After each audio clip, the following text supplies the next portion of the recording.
up, everybody's allowed to speak now under the Constitution. Amen. Okay, this is Sherwood City Council. If this council meeting gets disrupted again, then we will have no choice but to escort that person out. So I'm please asking that quorum be followed, and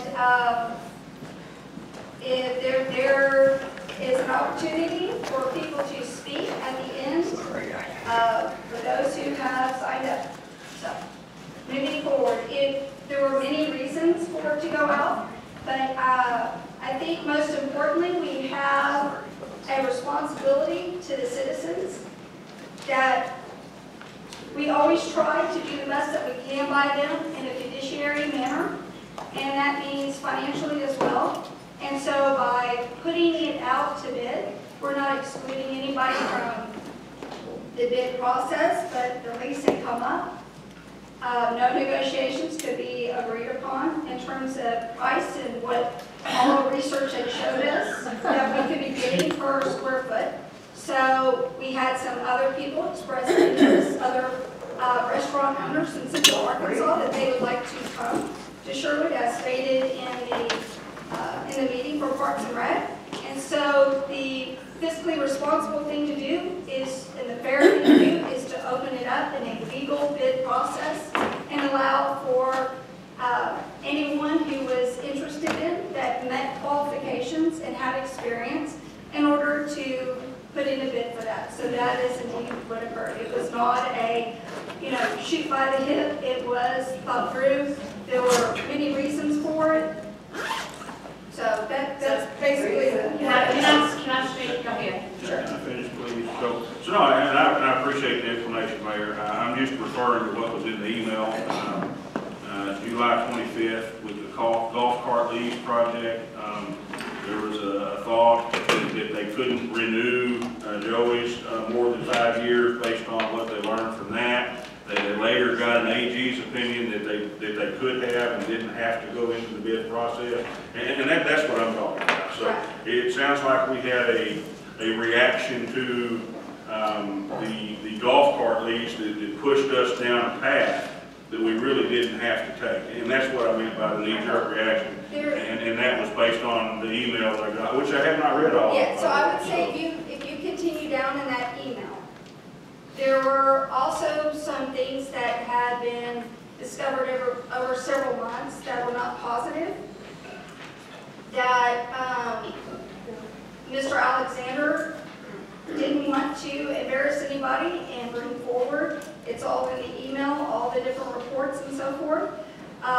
So he was trying to be as polite about the situation as he could, given if you read through all the different health violations, the inspections and so forth on it, you'll see that those are not things that wanted to be publicly put out there. Unfortunately, they have all been FOI, they're all out there, so people can see all these dirty things that we had really wanted to protect the restaurant, the person who's managing the restaurant right now. So that's kind of where they came about. We wanted to make sure, and we had a call from a council member, and we wanted to make sure that everyone had all the information that we had, every report, everything. So that's why you got that email showing you, timeline, showing you inspection reports, etc. So if you go through that email, you'll have all of that. I'd just like to make a comment, because I really concur with Councilman Lilly on this. When we realized, the reason we went out for bid is we were told we had to, as Mr. Lilly said. Once we realized that that was indeed not the case, I think we should have known and go ahead and stopped it right then. Had we come back, and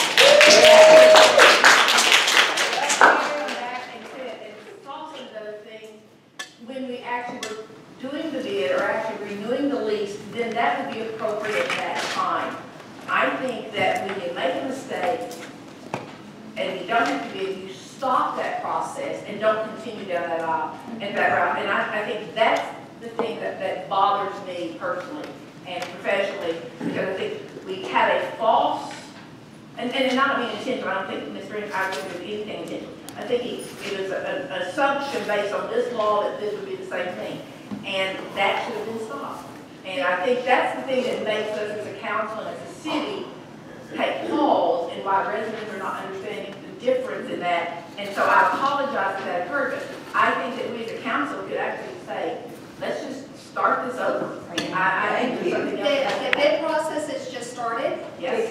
It is opened up. I will say that council does not, by any statutory laws, nor by anything that we have on the books, say, yes, you need to shop out any type of a lease. The council has never done that. You all actually have a say for the first time ever in the contract with Ricketts. That has never occurred before. Before, what occurred is it was shopped out. Parks said, yes, accept the winning bid. It was negotiated and the mayor signed on to it. It never went before the council. And one of the things that was mentioned in that long email also that I don't think we want to overlook is the fact that we have an outdated and inadequate lease form in place right now. And so the lease is going to would have to be renegotiated anyway because it has no, for instance, the issues that are mentioned in his email or copied in his email about the current restaurant, the current restaurant that's there. There's no way to enforce those in this current lease. We couldn't say you're in breach because you're not doing this, not doing that, not doing the other thing. So it's a poorly drafted lease. Who's all saying? And